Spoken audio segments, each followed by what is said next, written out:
Now, there are several things explaining this, or let me put it differently. There are several things working here.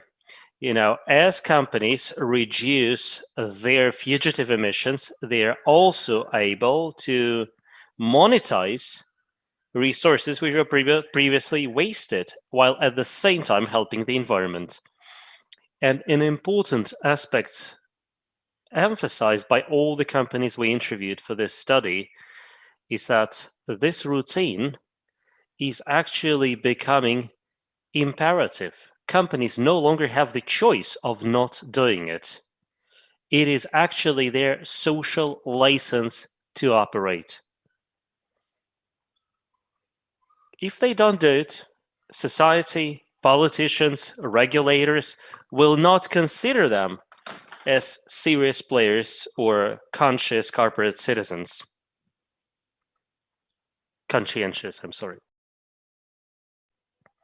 Now, this subject is not something that is discussed much in Russia, because Russians also love the challenge and they would prefer to discuss the Arctic, for example.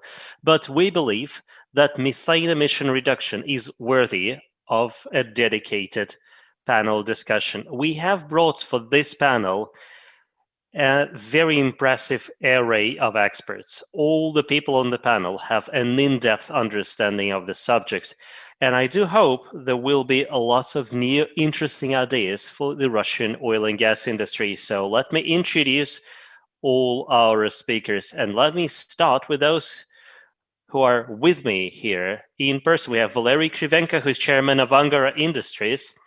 Connected online is Petr Bobylev, who is a director of Competition, Energy Efficiency and Ecology Department of the Ministry of Economic Development of the Russian Federation.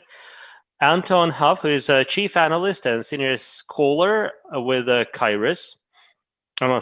He's chief analyst for Kairos, but he's also a senior scholar and the leader of the Global Oil Program at Columbia. Jonathan Stern, distinguished research fellow of the Natural Gas Research Program. Diarmaid Mulholland, who's the vice president of Panametrics with Baker Hughes. Ann-Cathrin Vaage, a leading consultant for sustainability at Equinor. And Tim Boersma, director for sustainability and strategy at ABN AMRO Holdings.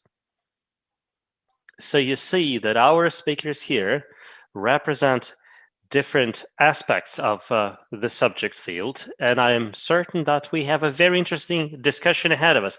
And I am Tatiana Mitreva. I am the academic lead of the Energy Center of SKOLKOVO School of Management, and I'll try to make sure that we get to ask and have answered all the questions we have. So let's go straight into the thick of the action.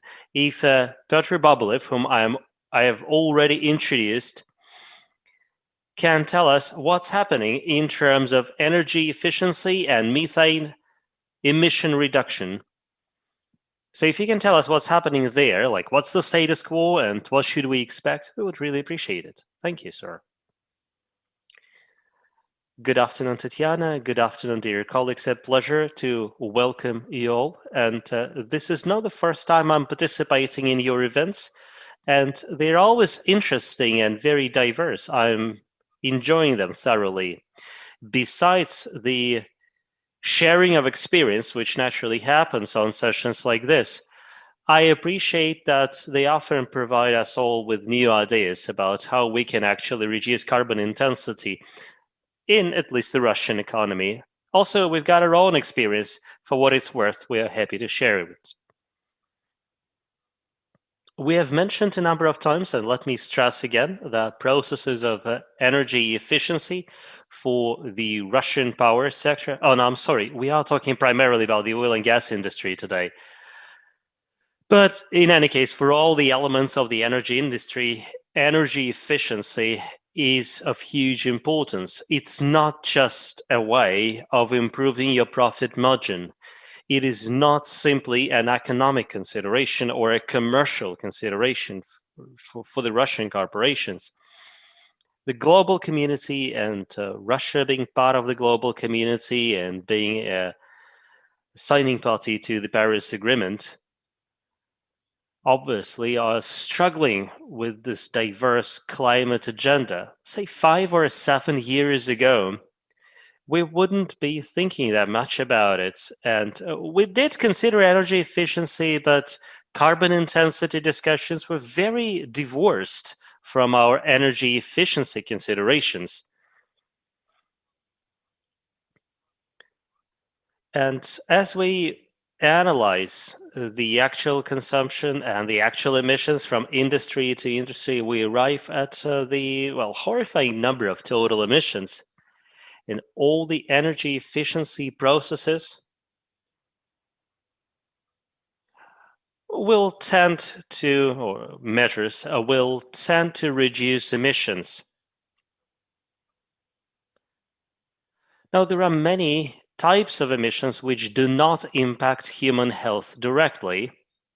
However, if I'm running my energy efficiency projects, if I am reducing the amount of primary energy I'm burning, be oil, gas, or whatever, if I'm increasing efficiency ratio of my operational processes or in transportation, I will already be contributing to reduction of all the gases that have an impact on human health and quality of life. So energy efficiency to us combines inextricably environmental concerns with economic considerations. Now, in terms of our priorities, well, naturally, the Russian Federation, and it has been, a historical, shall I even say, natural development, is so rich with hydrocarbons. Actually, you probably know that Russia doesn't rely on coal that much, particularly in power generation. And power generation is actually one of the largest industries this country has got. It is number 4 globally in terms of the total electricity output. And in power generation's fuel mix, coal accounts for 14%, 1/4. Not too much, but in absolute terms, not too little either. And you probably know that Russia has got NPPs and HPPs. So obviously, hydrocarbons still dominate the fuel mix.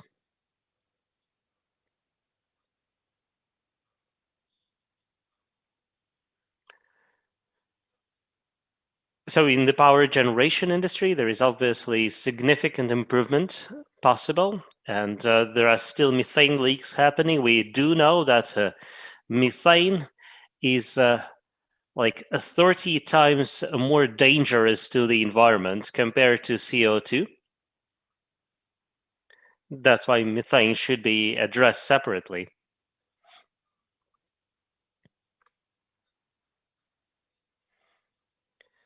Now, energy efficiency. What do we do about the iron, so to speak? I guess he means the hardware. Well, they have been technologists for that. They've been around for some time.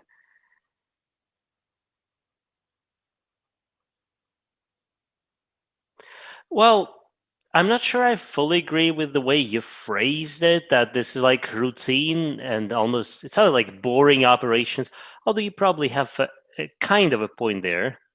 It does require a concerted everyday effort. But actually, if you achieve, say, 1% improvement every year for 10 years, this already gives you something.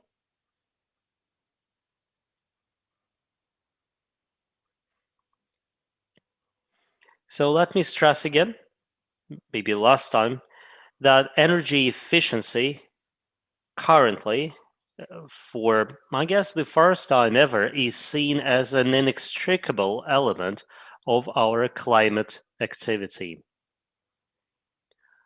Of all the regulations that we have, environmentally and climate-wise, we see the following. And I guess this is for the first time we actually have to own up to this.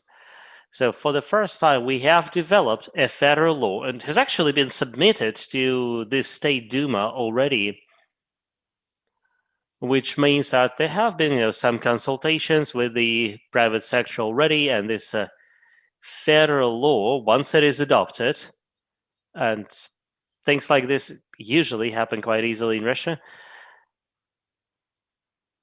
So next week, in early April, this draft law will be discussed at the level of committees, Environmental Committee and Energy Committee.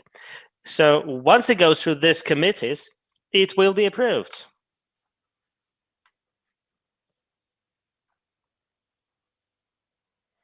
So this federal law will pave the way to carbon regulation.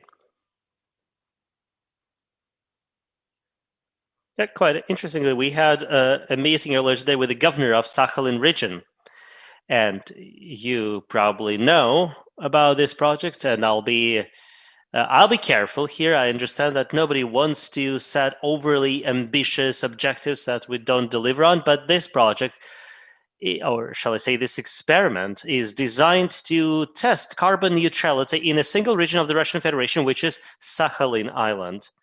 And there is already a roadmap for this experiment, and it has been signed off by the vice prime minister of the country. And you probably know, if you've been following this project, that we will be trying to achieve carbon neutrality there by 2025. So you see, it has been taking me quite some time to actually arrive at an answer to your question. Obviously, we are targeting carbon neutrality, and this is something that has never been on the cards in the Russian Federation. How do we get there? Well, obviously through an experiment in Sakhalin region, and energy efficiency will play an important role there. And naturally, Sakhalin region is replete with oil and gas projects. Sakhalin 1, Sakhalin 2. So, well, if you like, revamping the energy supply to those assets will be an interesting project. And we could have introduced in this project also some fiscal stimuli, but I don't believe this is happening yet. So we're trying to move in baby steps and be gentle about this experiment. I've mentioned already that this draft law hopefully will be adopted in all the 3 readings in the spring session, which means that by the end of the year, all the supporting bylaws will also be prepared. And they don't need the official enactment, they just effectively decrees. And we will be happy if other regions decide to actually participate in a similar experiment. We have heard of such interest already from Khanty-Mansi region and Altai, which is great news that Sakhalin will not be like the lonely part of the country running this experiment.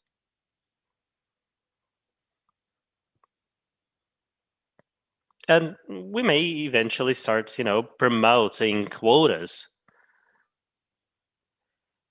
Officials don't like talking about current progress. They like talking about hard results. But our expectation is that for the next in the next 6 to 12 months, we'll be very comfortable telling you about the laws adopted and first steps towards implementation of the Sakhalin project. Thank you very much again for the opportunity to speak. I'm amazed by the lineup of speakers, and I'm happy to take your questions. Thank you very much, Peter. It's very interesting to hear you talk about numerous plans.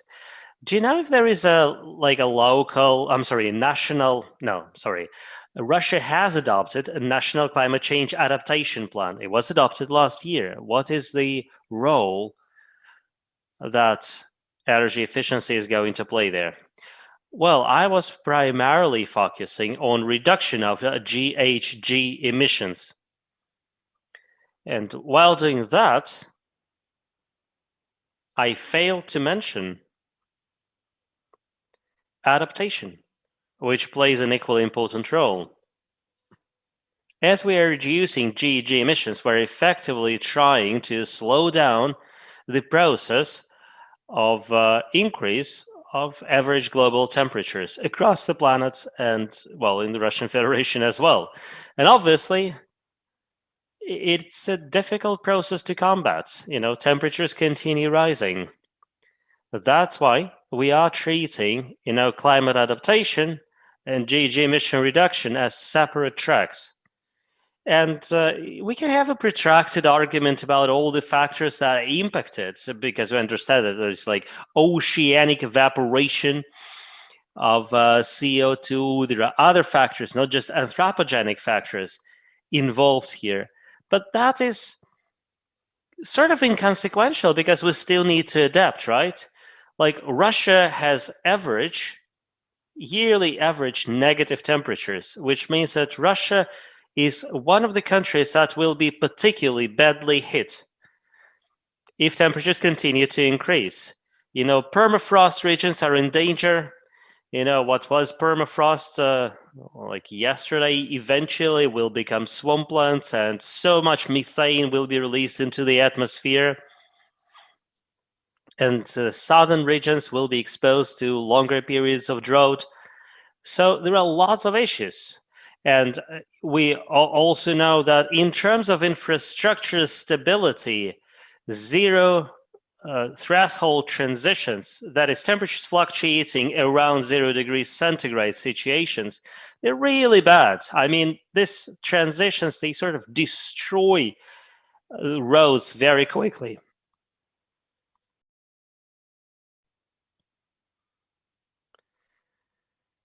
Obviously, many of these changes will take decades to materialize. And currently, temperature increases are happening at the rate of roughly 0.2 degrees centigrade for every 10 years. But this is global average. For Russia, that would be 0.47 degrees in 10 years. And this means that we need to start adapting our infrastructure. And we'll also need to restructure our healthcare systems, because there will be more lands exposed to droughts, and there will be more lands becoming swamplands, and so on. We've even done modeling for the potential increase in insect populations and, I guess, pest populations, and how they can impact lives. So we do have a national adaptation plan. And it will be specified going forward. So you probably know the way it works for Russia. Now that the framework national adaptation plan has been developed, there are 10 ministry or industry level adaptation plans being developed. Like, we have 10 ministries supervising this activity, and this should be finished by the end of the year. And their main objective is to identify how they can hedge the risks that are particularly relevant for a given industry. Some risks can be hedged, and some cannot be hedged, and therefore, more profound adaptation will be required. So these 10 industrial plans will be approved this year. Next year, each of the 85 regions will need to improve their own regional adaptation plans.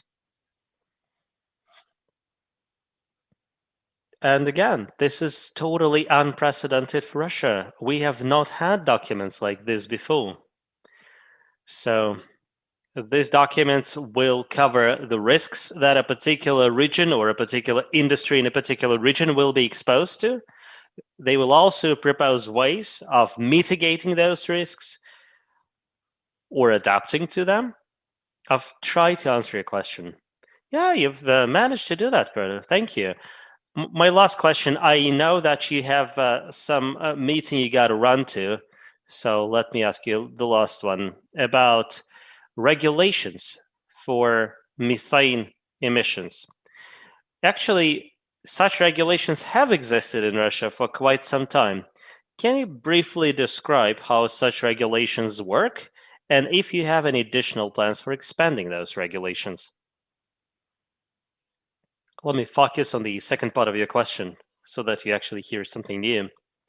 Now, the approved energy strategy developed by the Ministry of Energy, and it has time horizon until 2035. We do have targets for methane emissions there, and we realize that it's a technological thing, right? If gas production grows, if transportation of gas grows, methane losses, fugitive methane emissions, will continue to grow. And unfortunately, methane is one of the key culprits in climate change.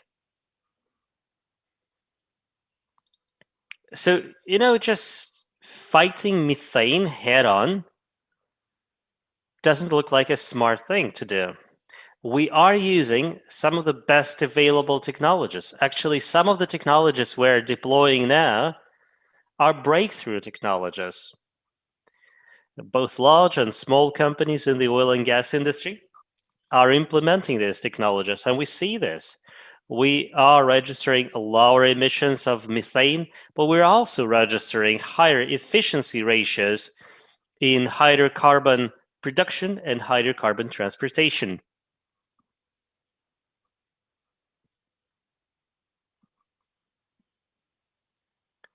So methane emissions into the atmosphere are going down.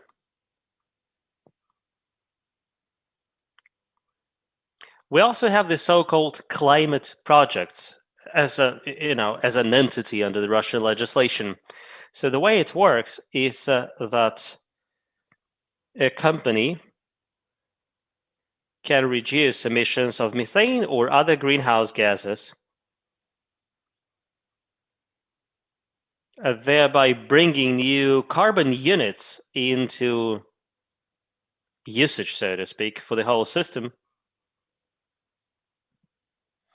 And such climate projects are becoming increasingly attractive. And we believe that with these climate projects will be attractive enough for investors. So methane is a pollutant, not just a climate culprit. So we've got systems and sensors installed in all the facilities to track how much methane they're emitting, and they keep paying for their methane emissions. And obviously, we have a progressive scale of payments. However, we don't want it to be a business. We want it to incentivize them to reduce their emissions. That's how we see it. We see it as a stimulus for the owners to take care of their methane emissions. Well, particularly given that methane emission charges are going up on a relatively regular basis.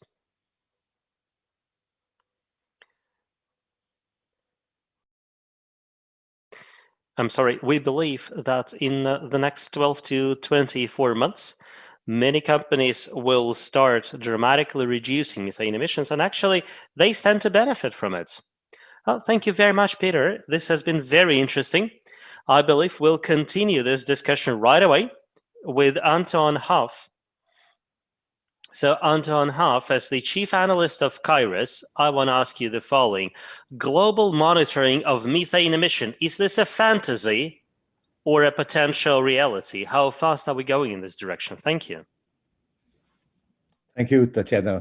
Thank you very much for having me today, and congratulations on your report. And I'm really honored to join this very distinguished panel.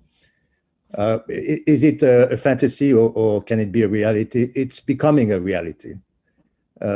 There's been, over the last 10 years, a very dramatic improvement in detection technologies, measurement technologies, really a proliferation of new tools that allow the industry and civil society to monitor the methane footprint of the oil and gas industry. And as you said in your introduction, methane is a major climate risk.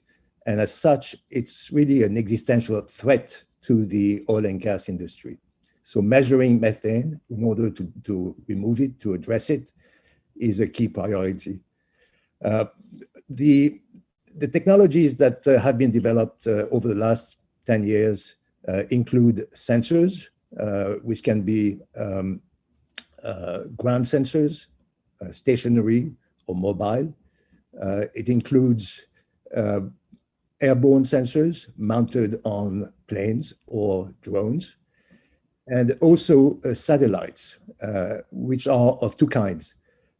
Tasking satellites, which can be targeted on a specific area at a given time, and monitoring satellite that orbit the Earth with a high frequency and have a very large coverage, monitor the entire globe. Each of these technologies has very strong advantages, but also disadvantages. None of them is perfect on its own. Local sensors typically, as well as tasking satellites, have good granularity and good sensitivity, but they have very low frequency and very low swath. So they cannot address the question of the intermittency of large emission, which is a major issue. Monitoring satellites have full capacity to monitor the Earth continuously, but have a lower resolution and a lower sensitivity. So the answer really to provide global monitoring of methane, to answer your question, is really to combine signals and data from all these sources. And this is very much what the company I co-founded, Keros, a few years ago has been doing. So we've been integrating, for example, signals from different satellites like Sentinel-5P and Sentinel-2 or Landsat 8. And we've also been integrating signals from satellites with input from local sensors. And this really allows us to combine the monitoring capacity of monitoring satellites and the very fine resolution of local sensors. And this really provides the foundation of the optimal surveillance, monitoring, detection, and measurement system. So yes, it's becoming a reality. We're making great headway. And there's lots of implications from this new technology. One of the implications is that we're exposing the true footprint of the industry, which is actually even larger than we thought, and certainly larger than traditional technologies of reporting emissions have suggested until now. National inventories of greenhouse gases are typically based on emission factors and activity factors. And we're finding out there's growing evidence today that these emission factors vastly understate the actual emission levels. We're also seeing that the level of methane emissions reported by companies in their self-disclosures, voluntary disclosures, often understate their actual emissions as well. But we're also finding that there's a lot of variance, a lot of divergence in the performance of countries and companies. Some countries emit a lot more than others. Some companies are better performers or worse performers than the others. So I would respectfully maybe qualify a little bit one of the statements that Peter just said, which is that if we produce gas, we are going to release methane as a function of production, as a side effect of production. Actually, what the new evidence suggests is that methane is not really proportional to production, but is really a function to a large degree of operating procedures and can be addressed easily. And that's the good side of these detections, is that they're really empowering the industry to act on its emissions and to document its progress in a way that can be trusted by investors and civil society. And by removing methane from oil and gas operations, you can really achieve in a very short amount of time a very dramatic reduction in greenhouse gases. You can really let the industry become part of the climate solution and not part of the climate problem. In fact, there's probably more reductions that can be achieved in greenhouse gases in a very short time by reducing methane from the oil and gas sector than by any other means available today.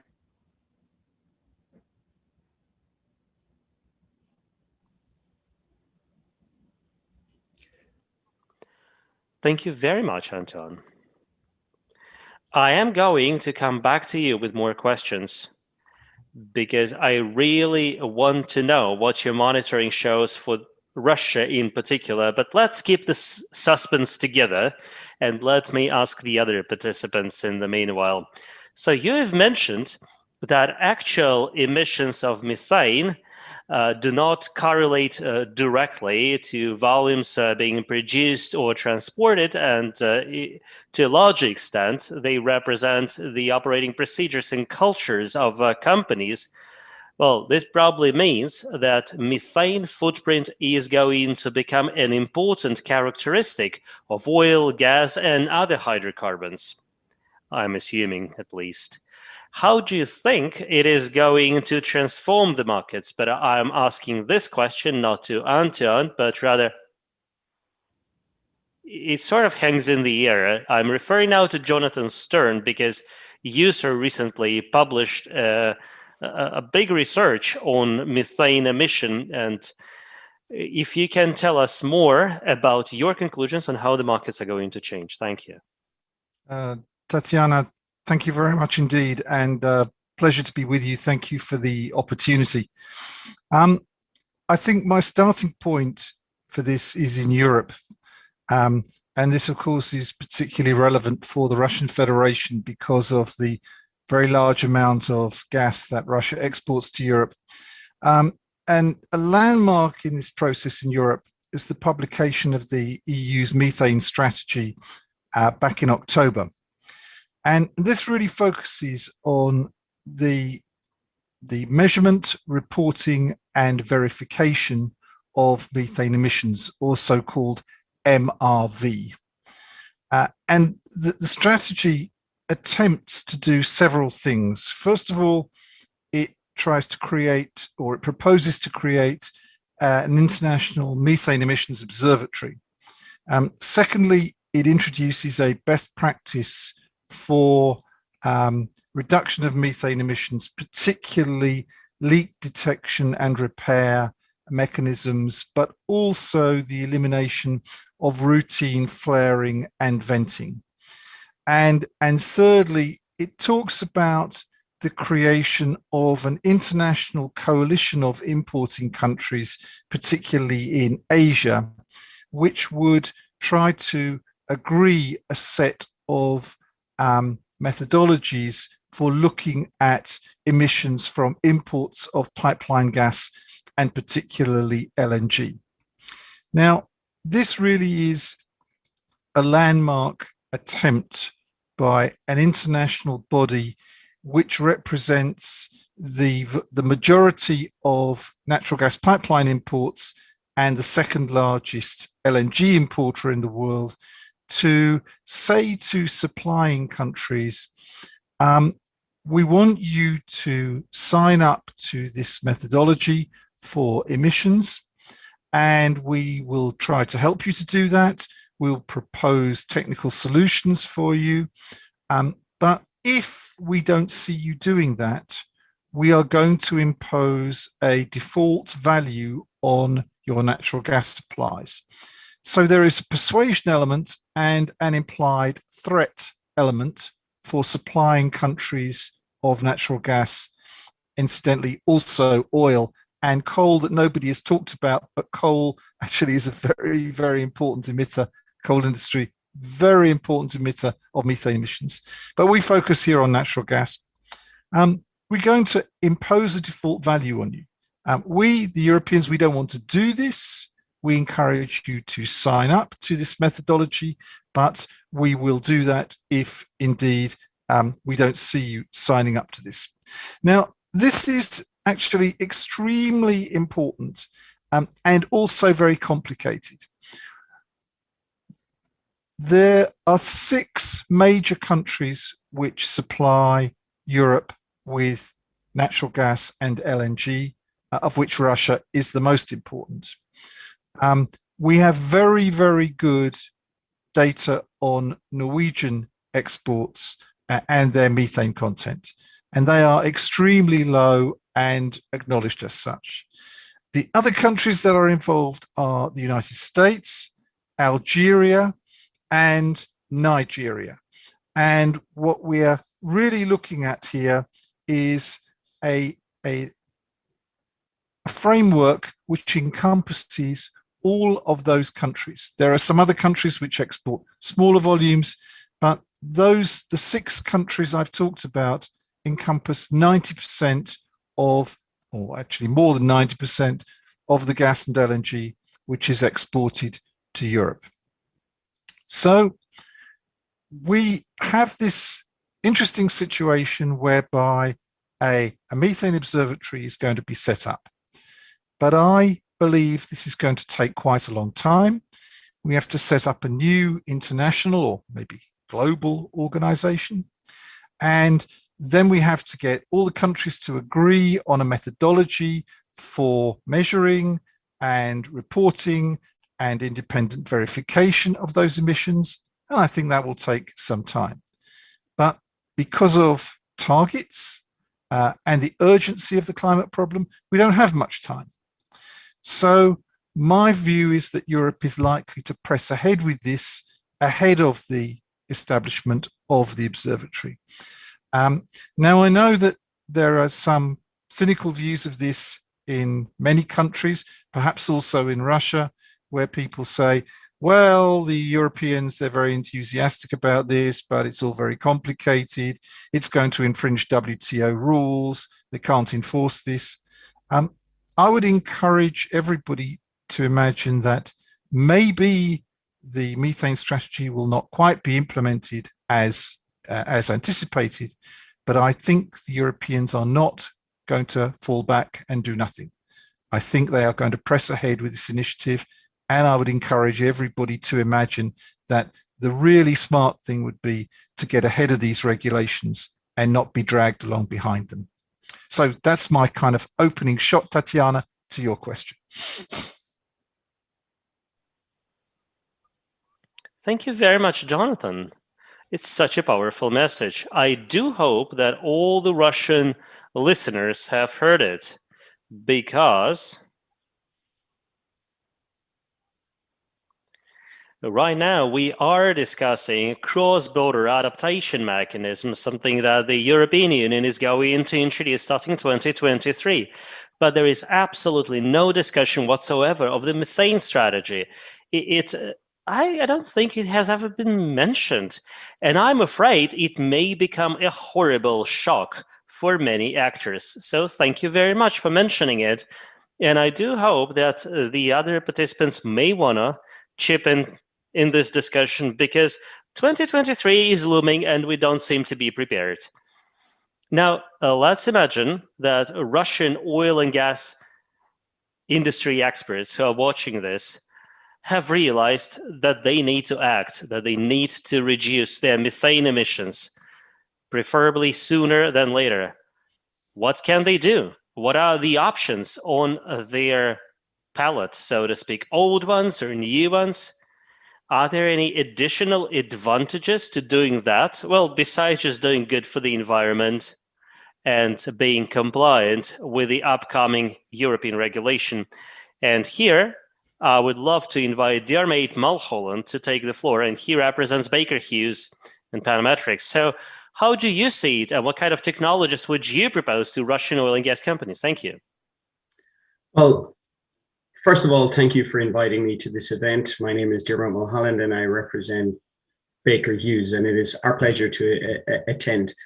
Baker Hughes is a signatory to the methane guiding principles, like a number of distinguished Russian operators such as Gazprom, Rosneft, and Novatek. The acceleration of the discussion on energy transition topics is a real opportunity, I believe, for the industry to collaborate and engage. Sharing knowledge and best practices is critical, and especially on areas like methane emissions, to deliver what we all want, energy that is cleaner, safer, and more efficient. When we look at methane emissions, the major causes are areas such as incomplete natural gas flaring, venting, and fugitive emissions. And they are very much operational. And we believe that the industry must commit to reducing these emissions. Our goal as a technology provider is to provide these technology solutions that help the oil and gas industry thrive in a lower carbon business environment. And the industry will continue to innovate, and at speed, as you heard from some of our colleagues. You know, the introduction of advanced digital tools, and digital tools are here to stay. It's to measure and monitor methane emissions can quickly drive the energy sector ahead of the curve, we believe, at minimal cost. Meaning, using digital tools to reduce operating costs, to improve performance across HSE, especially when it comes to reducing venting, flaring, and fugitive emissions, and hazardous manned operations in favor of automation. You know, you're going to see tightening climate regulation and a tightening environment regulation environment, and we're going to have to meet those standards. And finally, probably most importantly, safeguarding our energy sector its investment appeal, which is going to be vital to the future of energy needs. So let me give some examples. So I mentioned earlier that you have the main causes of methane, and it comes down to operation. A big part of methane reduction is around efficiency of operations. So if we take incomplete natural gas flaring, and we heard earlier from one of our colleagues around this emissions factor. Today, the majority of flares, there's an assumption that the emissions factor on flaring is, it burns at 98% efficiency. Well, the reality is that the majority of flares burn at significantly less than that, generally between 75 and 80%. 100% combustion efficiency means zero methane slip. And so digital tools exist, and we have developed a Flare IQ digital tool, for example, to measure, monitor, and correct combustion efficiency 24/7 at all times. So when you think of all the flares that we have globally, you know, would I throw out a picture, a number of maybe 20,000 upstream flares, maybe more? You consider that the majority of those do not burn at the right level of efficiency. There's clear low-hanging fruit that you can go after very quickly. Secondly, to echo, digital tools exist around the monitoring and measurement of methane around fugitive emissions. As I mentioned earlier, biggest sources of methane in operations today are incomplete flaring, venting, and fugitive gas emissions. We have, with our technologies, and technologies exist, you know, we have technologies that involve continuous ground sensors and drone sensors, all connected digitally, proven that you can reduce your fugitive emissions significantly. In one such location where we monitored about 1,300 wells over 500 sites, we were able to reduce fugitive gas emissions by 30% using a program of monitoring and leak detection and repair. So it really does show that the next generation of energy technology and advanced digital solutions are really here to stay and will shape the energy transition. But I would add that the market and the regulators must act in tandem to shape the regulatory climate. Globally, we see a fragmented approach to emissions based in geography, legacy infrastructure, and in regulatory environments. Updating regulatory approaches on a national level is complex, but happy to say we see positive trends in Russia. And self-regulation is also essential via measuring our carbon footprint and specifically our methane emissions. Thank you very much.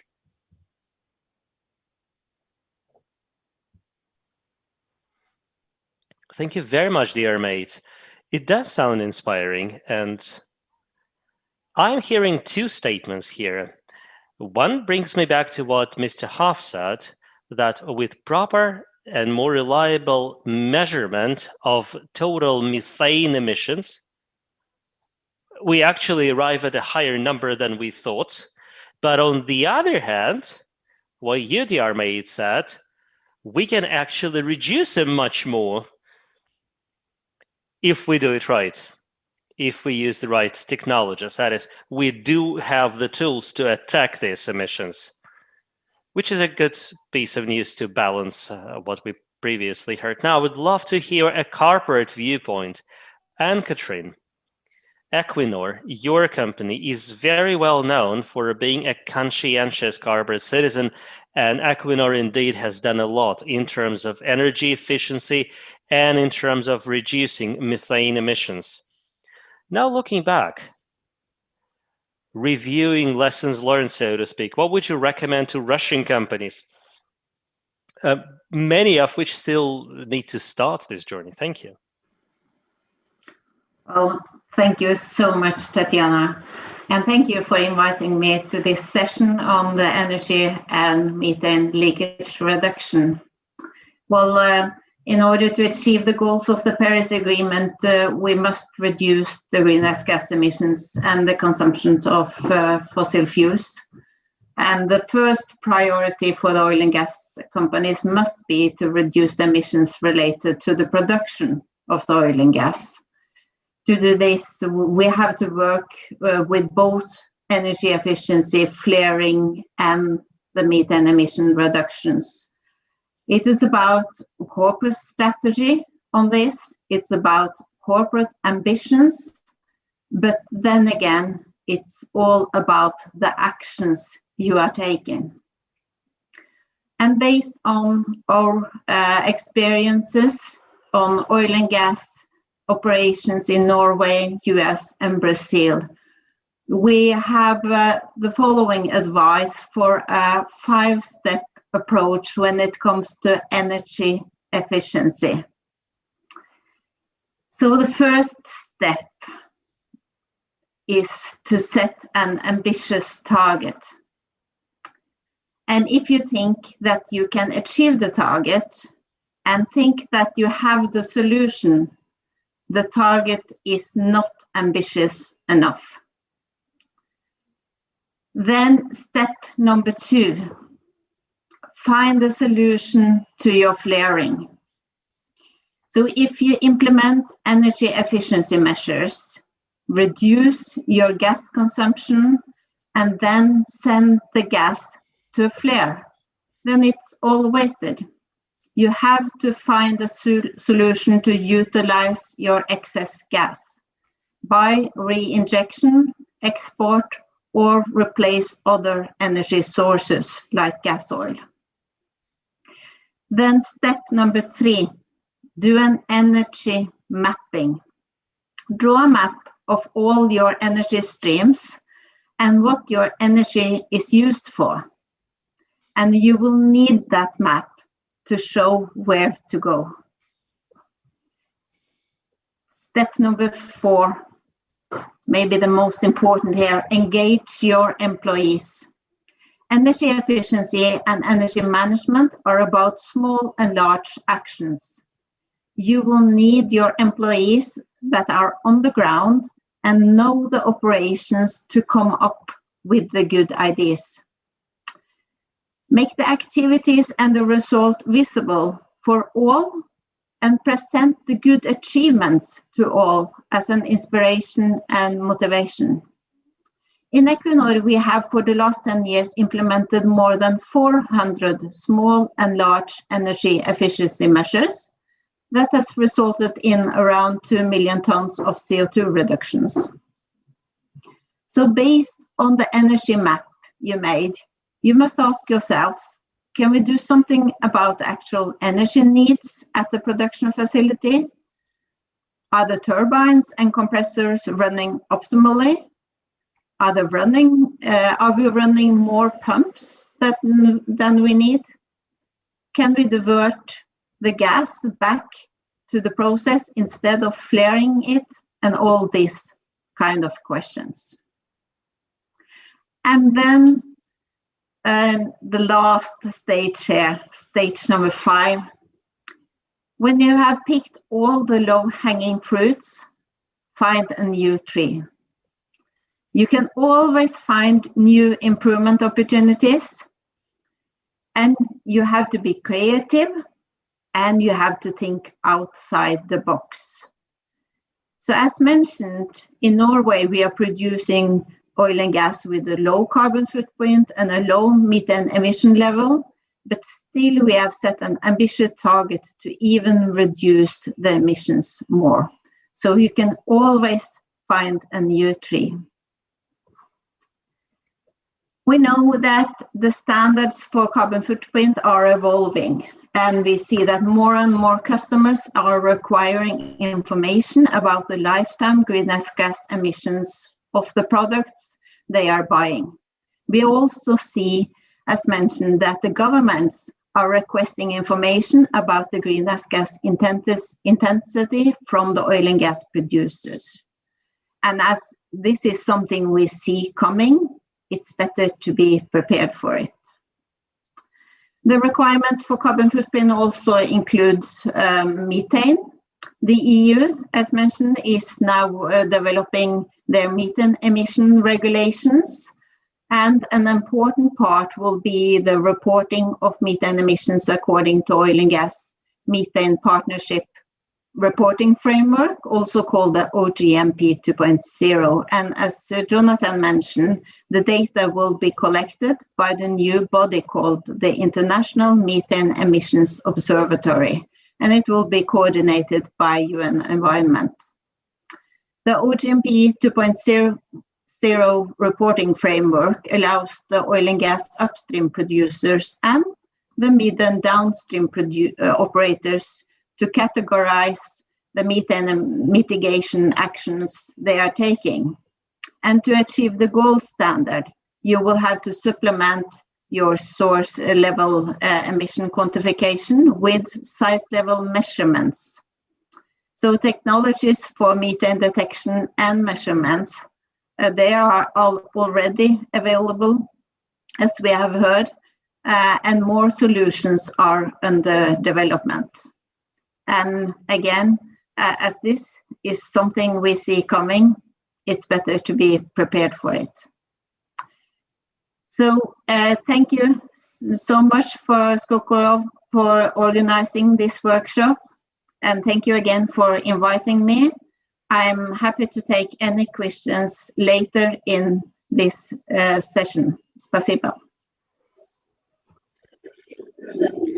Thank you very much, Ann-Cathrin. It's very interesting indeed. And I hope this has been a very useful how-to recommendation for the Russian companies. And I will certainly return to you with questions. Before I do that, however, I need to ask two more panelists. Valery, we have been talking here about production and transportation of hydrocarbons, and it may create this impression that downstream doesn't exist.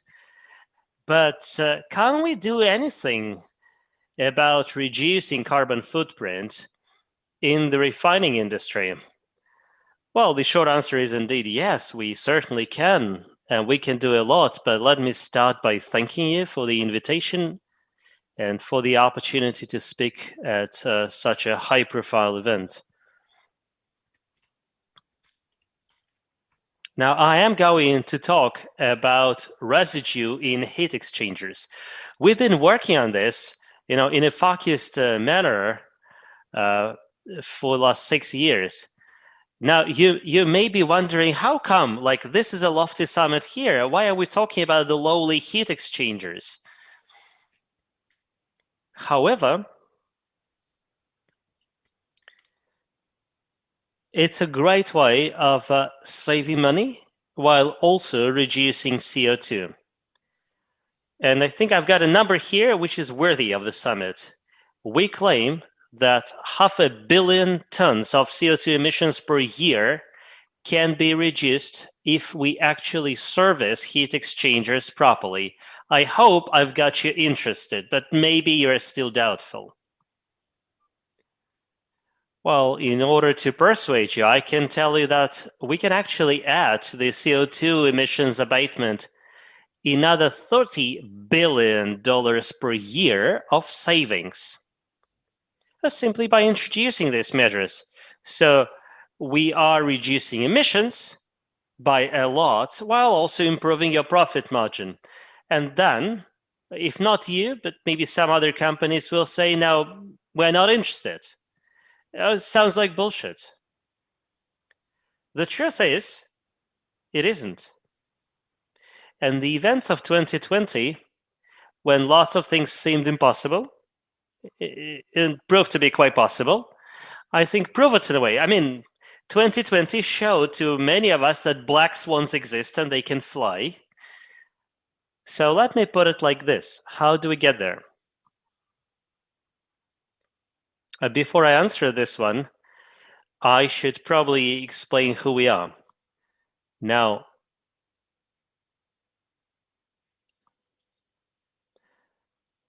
so imagine you're processing 4 or 5 billion tons of oil per year. A certain amount of this oil will not leave the refinery. It becomes waste. And a significant part of it will go through the stack. We're talking $200 billion per year. And this is primarily the oil used to generate heat. And obviously heat goes through heat exchangers. Now heat exchangers get fouled pretty quickly. They get dirtied, and the dirt inside becomes an insulator, thereby reducing the efficiency of heat transfer. So you need to compensate for it, and unless you clean them, you will actually be burning more hydrocarbons or other fuels you're using, but I'm assuming these are hydrocarbons, in order to get the same amount of heat. And this means that your CO2 emissions are going up. The current paradigm of the industry is that fouling of heat exchangers is the evil you cannot fight. This is sort of collateral damage. There is good news. There are technologies out there that can help you maintain your heat exchangers at your refineries in a squeaky clean and highly efficient manner. Moreover, it requires very little or zero capex. Like, you can implement it real quick. Not so good news is that it will require a mentality shift. Many of us, and particularly our colleagues at refineries, have got lots of other pressing concerns, so it takes time. However, innovative and forward-looking oil companies are already considering it. I can mention Lukoil, for example. In their recently published annual report, Lukoil claims that their work on heat exchangers is part of their decarbonization toolbox. Total, Cepsa, Aramco, and a bunch of other oil and gas companies are doing this. That's according to what we know. Maybe others are also doing this, but we simply don't know. Let me show a couple of slides now. Now, I'm not the first person to claim that fouling is the major unresolved problem in heat transfer. Actually, as of 2020, the industry believed this problem had no solution. Although there are technologies, quite commercial ones, I should say, which can easily get you there. Now shown here is the list of top 30 refining companies around the world and the improvements they can get. Now we are talking here about 430 million tons of CO2 emissions saved per year and roughly $30 billion of additional profit margin. And there are heat exchangers pretty much everywhere. You obviously find them in basic chemicals and petrochemical facilities. Here we're talking about billions of CO2 tons reduced. So what you see here is the inverted cost curve, proving that Well, compared to lots of other technologies, this one is not going to cost you, well, virtually anything, right? It will create, significant savings. Should be treated as an element for your toolbox. That's what I think, at least. Now, this is impressive. It could be another tool for oil and gas companies, and indeed an important tool for downstream companies. However, I have the following question.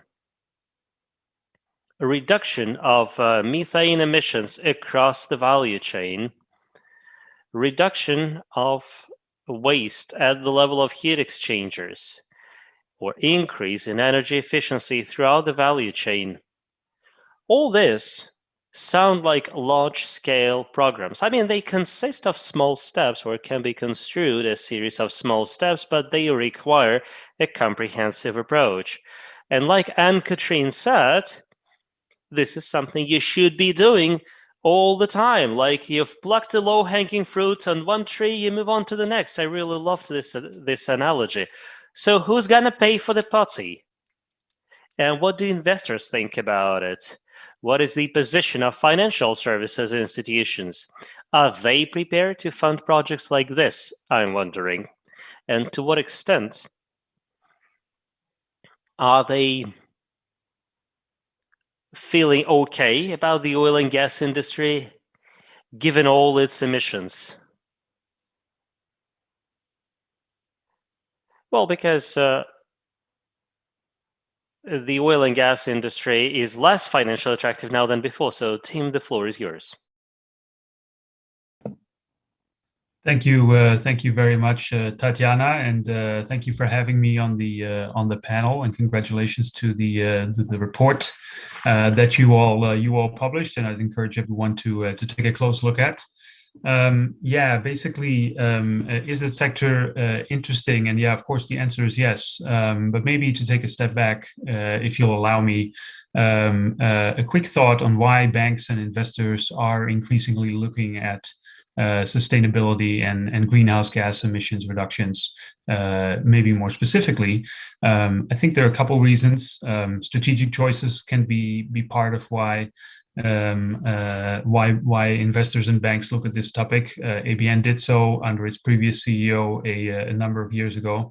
But admittedly, growing shareholder pressure and broader sort of public pressure obviously plays a major role in this sector overall.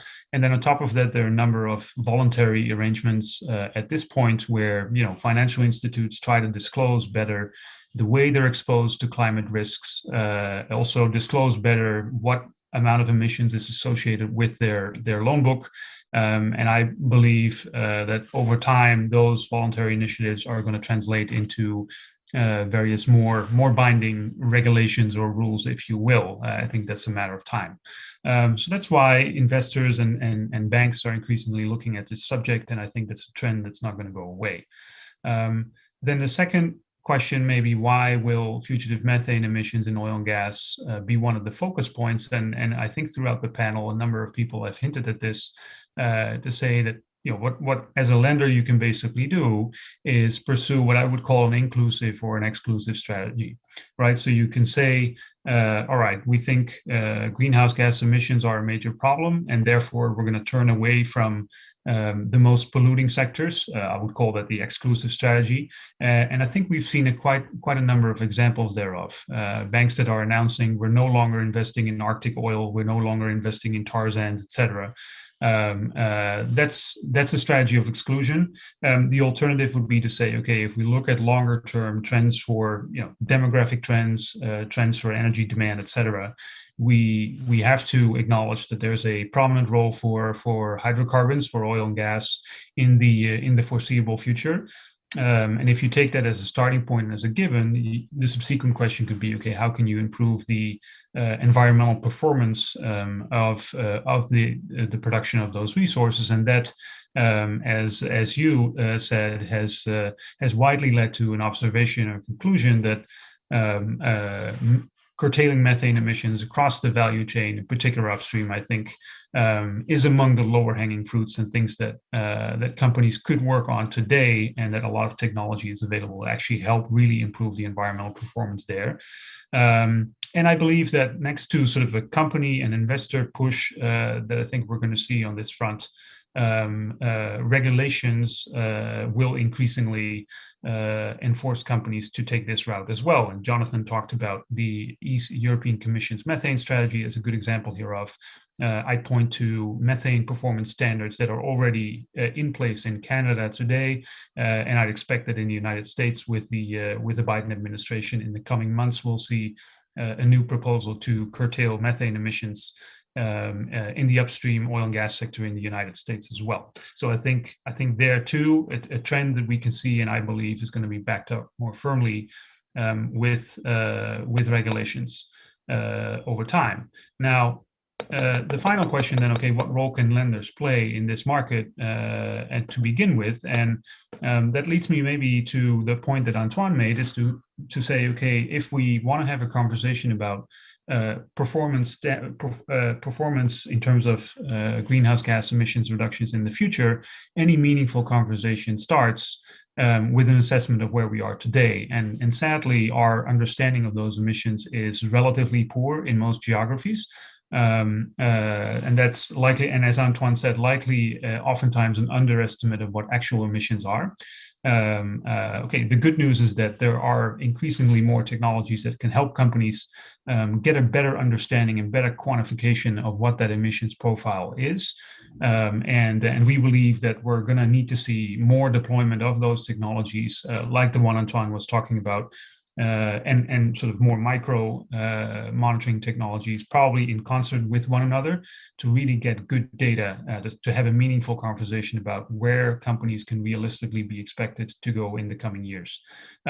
Once you have that data, obviously, you could have a really good conversation with lenders and investors to say, okay, if we are at point X today, we want to go to Y.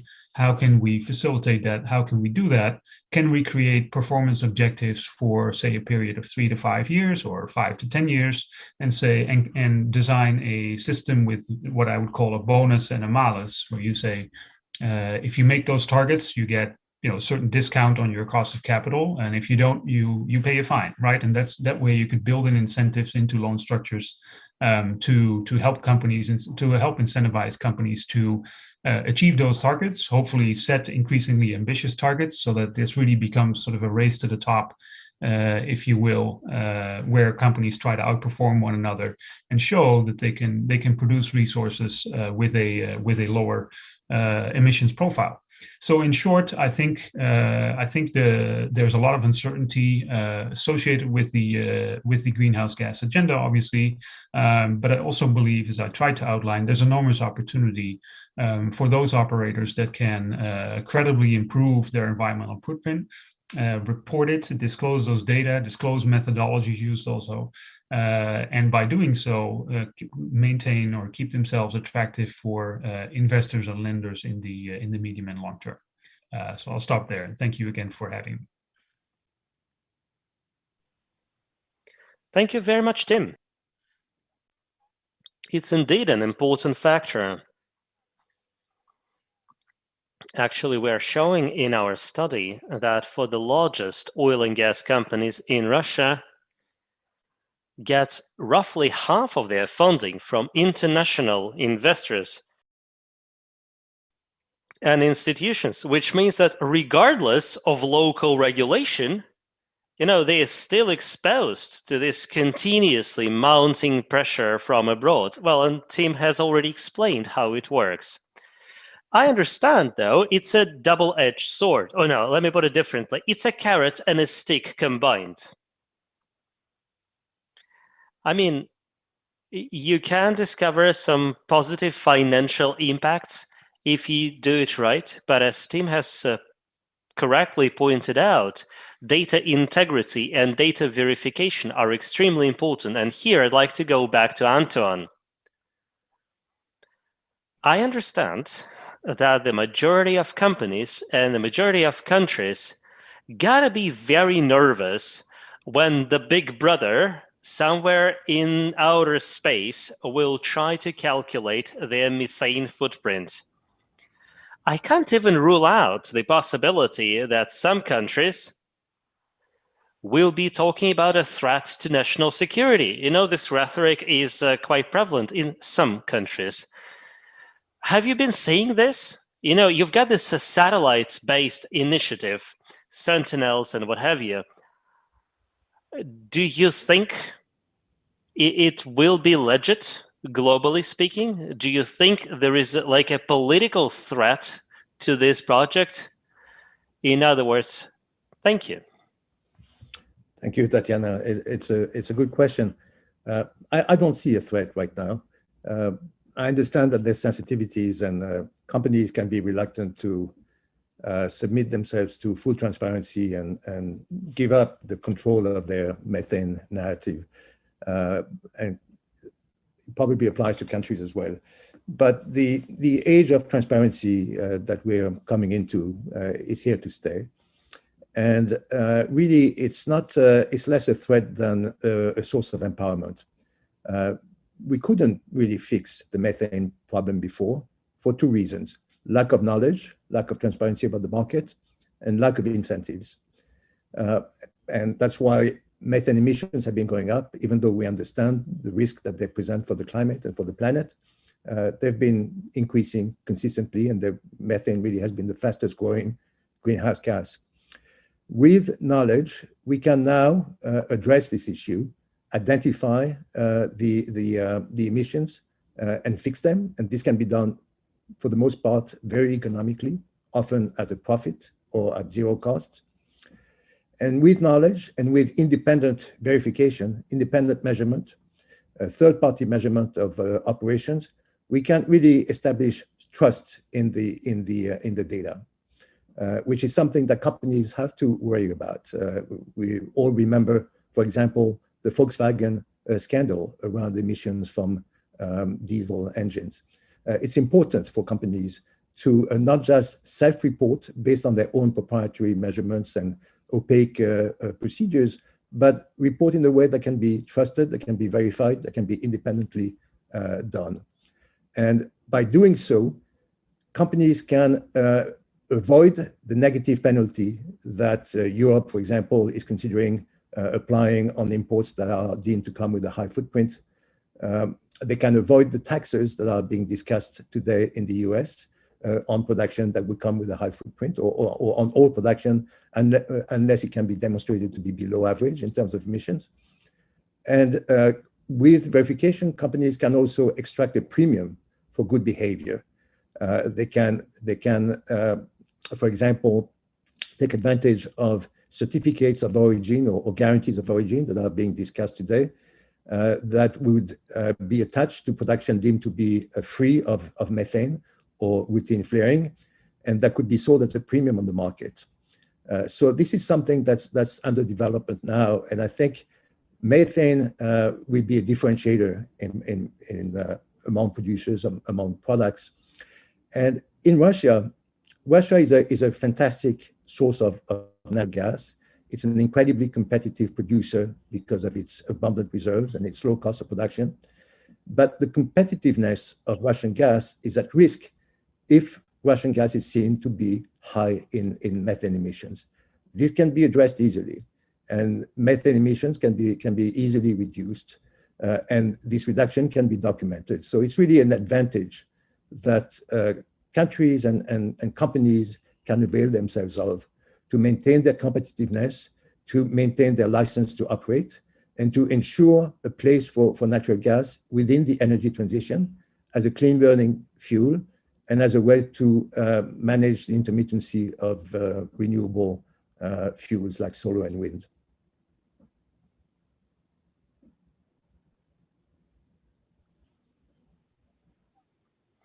Thank you very much, Antoine. And again, I would like to reference our study here.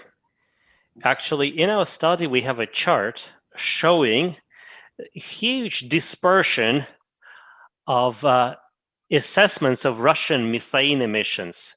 So the jury is still out on the exact number, but I am wondering about what you think about it. Like, what does your system show about Russian methane emissions? So what we picked up is large emissions on two of the natural gas pipelines to Europe, on the Yamal pipeline and the Brotherhood pipeline. And we picked up in 2019. I'm sorry, what's the second one?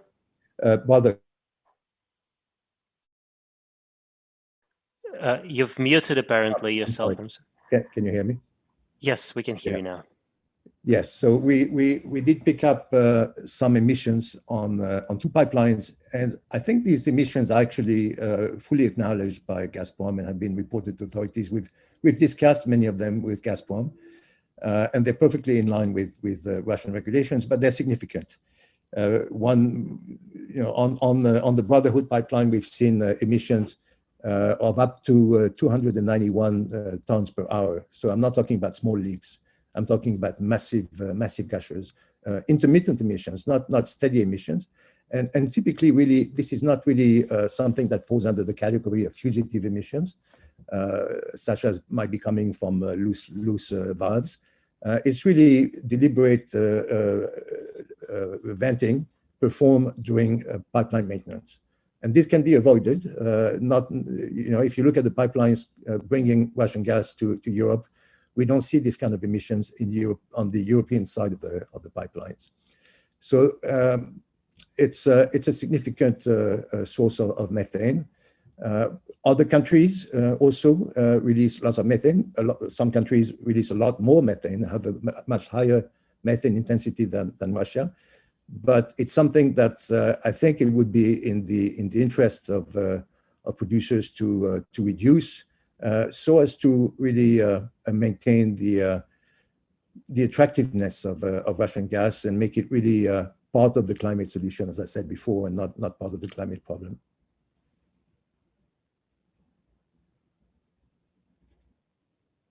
Thank you, Antoine. And let me go back to Jonathan now. We have, well, I'll put it differently. Technologists today already enable us to track real-time Russian methane emissions and quantify and calculate them, while the European Union is developing this pretty strict methane regulations. What is the timeline we're talking about here? When should we expect such regulation to go into action? Thank you. I mean, the way we see it at the moment, the European Union will publish its decarbonising gas package towards the end of the year. October has been mentioned as a date. Unfortunately, the pandemic has tended to set back all of these documents. But suppose that October is the date this year that they will publish the draft legislation. There will then be a debate among the member states, which usually takes around a year, could be quicker, but I think it's going to provoke a lot of discussion. Then it has to be transposed into legislation. I think that takes us around to maybe end of 2023, beginning of 2024. But I anticipate that some member states will want to move faster than that.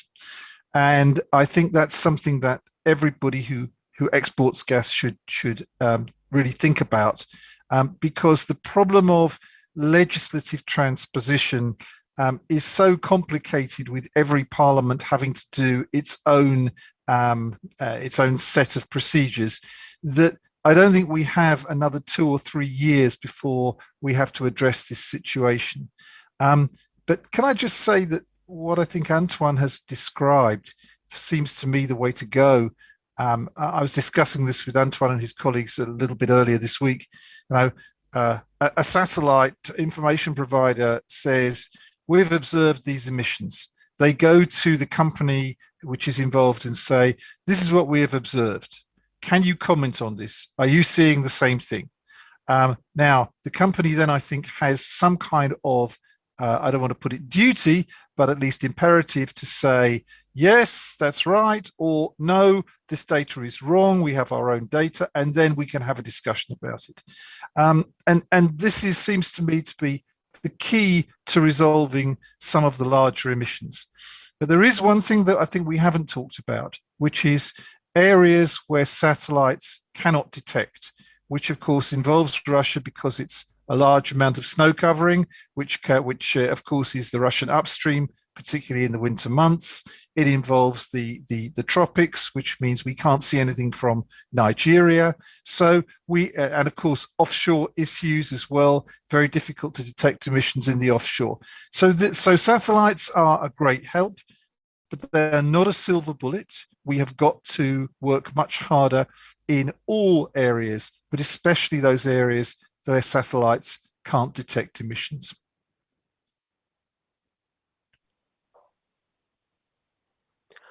Got you. Thank you, Jonathan. I understand that you will also be speaking in another session later today, the session on hydrogen. Naturally, this topic of blue hydrogen exports to Europe is very hot in Russia now. So let me ask you this question, Jonathan. Given the carbon footprint and the methane footprint, which of the supplying countries or potential suppliers of hydrogen, in your opinion, are in a better position? In other words, will this be an important thing for the gas market going forward?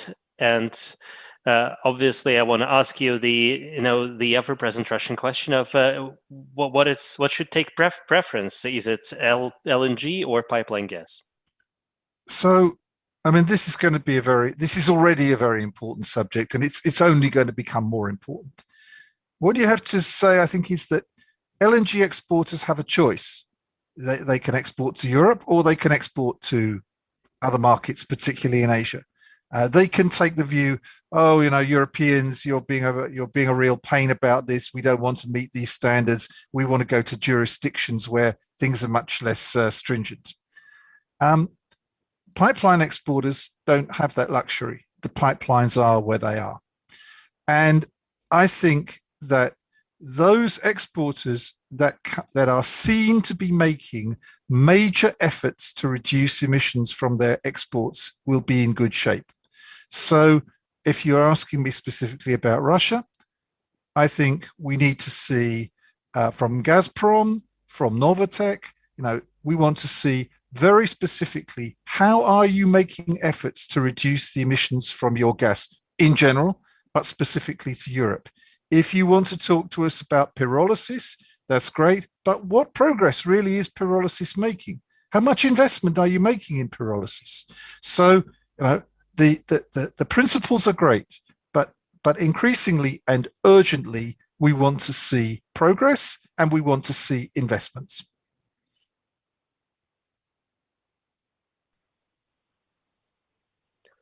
No, that sounds fair. And here I should turn to Diarmaid, talking about specific steps that oil and gas companies, in your opinion, are starting to take now in the light of new European regulations. I know you were present in the European Commission event where this regulatory approaches were discussed recently. So I'm wondering, what will be the repercussions of this regulation for specific oil and gas companies? Thank you. Yes, thank you, Tatiana. One of the areas, I was fortunate enough to take part in a workshop at the European Commission last week. And again, it comes back to what's available technology-wise and what can be achieved, and ensuring that there's a really open roadmap to adopt technologies. Because as we heard today, there's two real aspects you got to look at when you come to methane emissions in detecting, and it's the whole question around coverage versus resolution. And as I heard earlier on, it's the fact that transparency really is here to stay, and that's a real truth that is emerging. And transparency around emissions and transparency around climate change. So it's enabling, it's developing and ensuring the awareness that technologies are available. And then when I talk about coverage versus resolution, yes, there's no silver bullet. There's going to be satellite technologies. There's going to be fixed wing UAV technologies. There's going to be drone technologies. There's going to be continuous sensor technologies. And they all have a role in detecting fugitive emissions. And then when we think of methane emissions, it's not just fugitive emissions that we need to get after. It's also when I think of flaring and venting. So when you think of flaring, there's routine, non-routine, and safety flaring. Okay, so when you think of routine, how do we eliminate routine flaring and ensure there's a clear roadmap? In non-routine flaring, how do we minimize non-routine flaring and ensure that should flaring happen, that it's at zero methane slip? And then look, the reality is that flaring is required safety-wise, so it should be just a safety device. And again, ensuring that when it does happen, that there is zero methane slip or as minimal as possible. So all of these there's technologies available, there's clear ways of addressing them. Some, again, are operational, and I would say just go do it, and some are larger CapEx requirements, but there needs to be a clear roadmap. Technologies exist, and there is low-hanging fruit that can then get momentum to get after the larger challenges.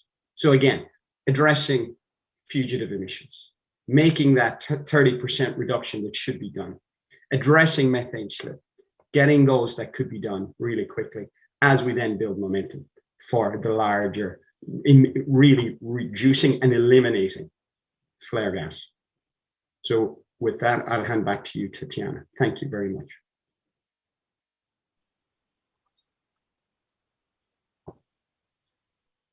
Thank you very much, Diarmaid. We have very little time left, but I still want to ask three speakers a question each. Ann-Cathrin, my question to you deals with partnerships. In your speech, you mentioned that in order to take this journey of energy efficiency and reduction of methane emissions, in your experience, it is very important to develop partnerships with other companies. Can you please tell us more about it? How do you manage to do that? Maybe you can give us a specific example. Well, thank you, Tatiana. I will do it very briefly. When it comes to methane and methane reductions, we are working with other oil and gas companies and mid and downstream operators in the Methane Guiding Principles initiative. So Equinor is one of the founding fathers that started this industry initiative in 2017. And today, 23 companies and 18 supporting organizations are today a part of the Methane Guiding Principles. And we all work together to reduce the methane emissions along the 5 principles that we established. That was to continually reduce methane emissions and to advance strong across the gas chain. So not only open, but include the whole gas supply chain. And thirdly, to improve accuracy of the methane emissions data, and to advocate sound policy and regulations on the methane emissions and to increase the transparency. So I will recommend all to have a look at the webpage for the Methane Guiding Principles, and maybe in particular to the best practice document that has been established for methane reductions. And just to add to that, it's been a lot of discussion here about methane measurements. It's also important to understand that methane measurements are a snapshot for the period you are measuring and not necessarily is representative for the annual average emission level. And that's why it's so important to get the site level bottom-up quantification right. And then you can use measurements to do a reconciliation, to check your quantification data, and also to improve the quality of the data. It was mentioned that satellites are limited when it comes to offshore production. So that's why we have had the flyover campaign with aircraft on our offshore installations. And the results from that will be published in the near future. So we see that we have a lot of options here to measure and to check our quantification data. Thank you. Oh, thank you very much, Ann-Cathrin. I have a short question to Valery now. You have told us about a very interesting technology, which on the one hand brought significant reduction of greenhouse gas emissions, and on the other hand, it seems to be quite promising, commercially speaking. So my rhetorical question is easy, right? What has stopped the whole industry from doing something like this for such a long time? It sounds like a very low-hanging fruit. I told you wouldn't believe me, didn't I? You know, it is a very conservative industry, and you can argue it is well justified. Like, we attach huge importance to safety, and the price that this industry tends to pay for mistakes tends to be very high. And well, yes, when you have expensive projects, rushing headlong into them may be a bad idea. Now, Anton has explained very well this issue of availability of technologies and like the world being prepared for technologies. It also plays a role.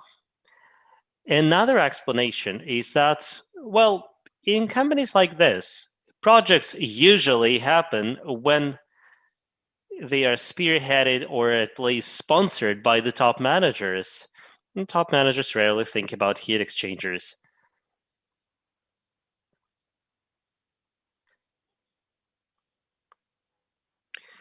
And I believe that top managers for many years have been focusing on upstream, while downstream was a sort of Cinderella, neglected by the top managers in Russia, but I guess in many other countries as well.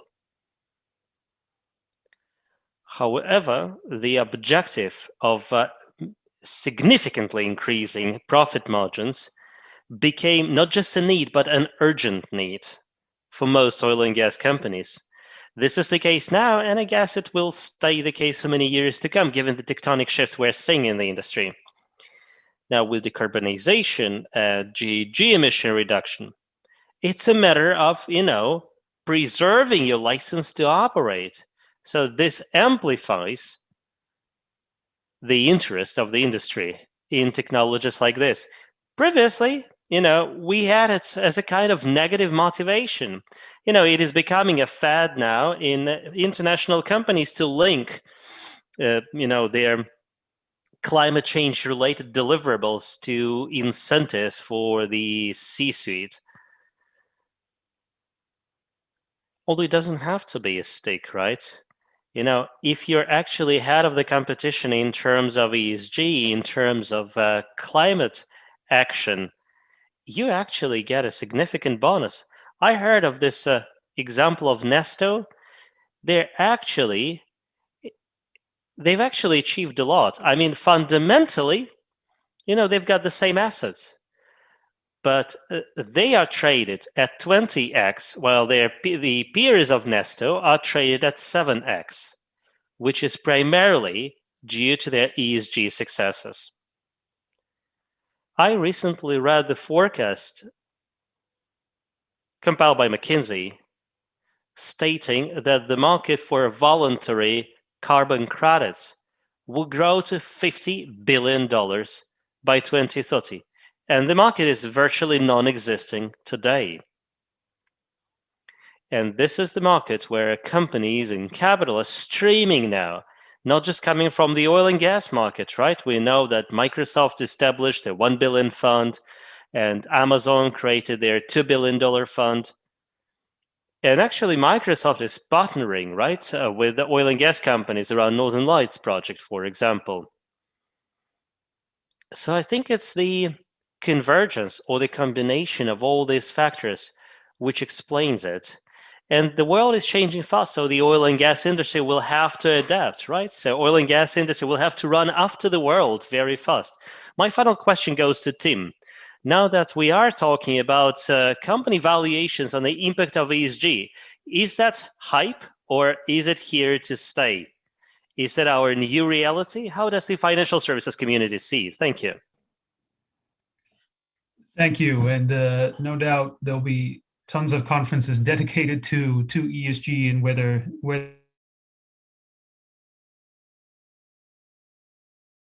and I think there's a lot of work that is to be done about proper defining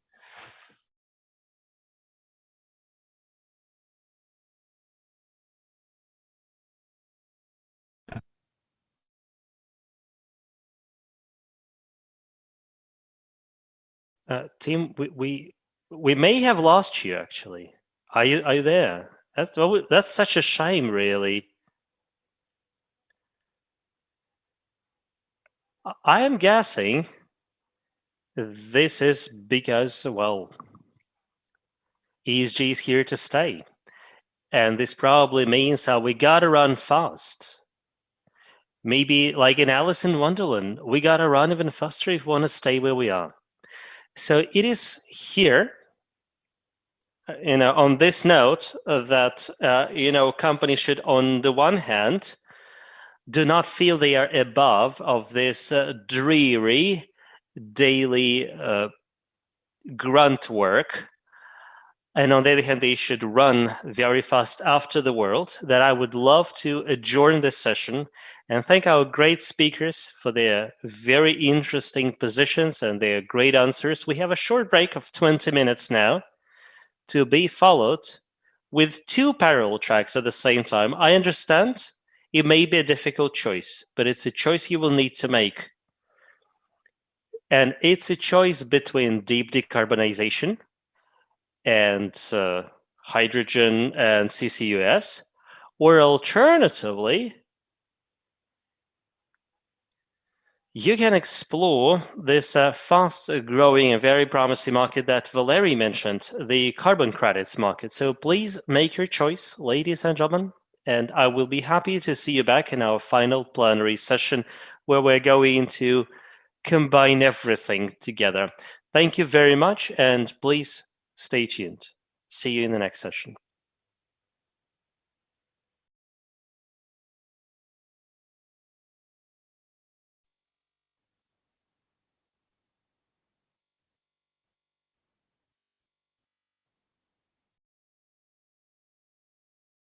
That is, introduced emission taxes, launched national CO2 emissions trading schemes. Consumers and investors are making new demands and driving businesses to change. What is energy transition, and how does it affect regions and businesses in Russia and other resource-producing countries? What is the future of oil, coal, gas, and electricity? How do traditional industry actors maintain their competitive positions? Students will get answers to these questions from leading experts and industry representatives in a convenient online format. 4 modules with lectures, online sessions, and interactive tasks. The effective presence thanks to the virtual educational classroom and a convenient personal account in the Canvas learning management system. For corporate executives and public authorities involved in risk management, strategic and investment decision-making process, and export-oriented industries. The program completion certificate will be provided. For more information about the program, please scan the QR code.